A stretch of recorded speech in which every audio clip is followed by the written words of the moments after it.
মানুষের কথা তুলে ধরবো।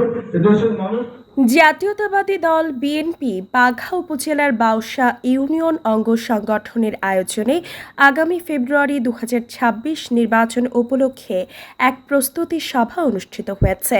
সোমবার 22 সেপ্টেম্বর দুপুর 1টার সময় বাউসা ইউনিয়ন বিএনপি সভাপতি রেজাউল করিমের সভাপতিত্বে বাউসা বিএম কলেজ মাঠ প্রাঙ্গণে এই প্রস্তুতি সভা অনুষ্ঠিত হয়।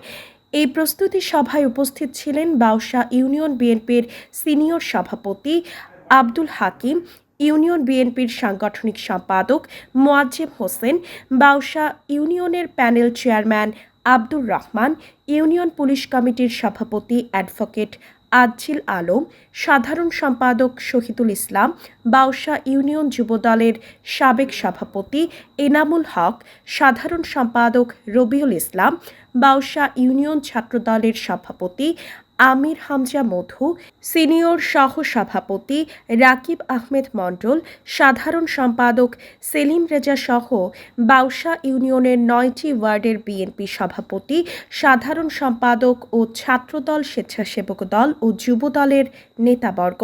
সভায় বক্তারা বলেন, বিএনপির ভারপ্রাপ্ত চেয়ারম্যান তারেক রহমানের সুশৃঙ্খল নেতৃত্বে দলের প্রতিটি নেতাকর্মী দেশ ও দেশের মানুষের জন্য ঐক্যবদ্ধভাবে কাজ করবে।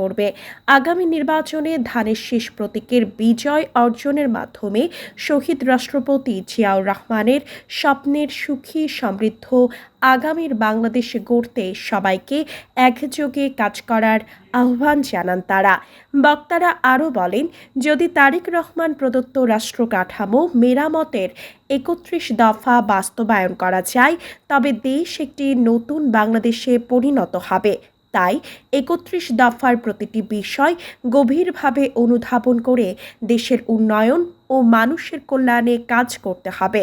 অনুষ্ঠানটি সঞ্চালনা করেন বাউসা ইউনিয়ন বিএনপির সাধারণ সম্পাদক নাসির উদ্দিন। রিপোর্ট করেছেন মোস্তাফিজুর রহমান।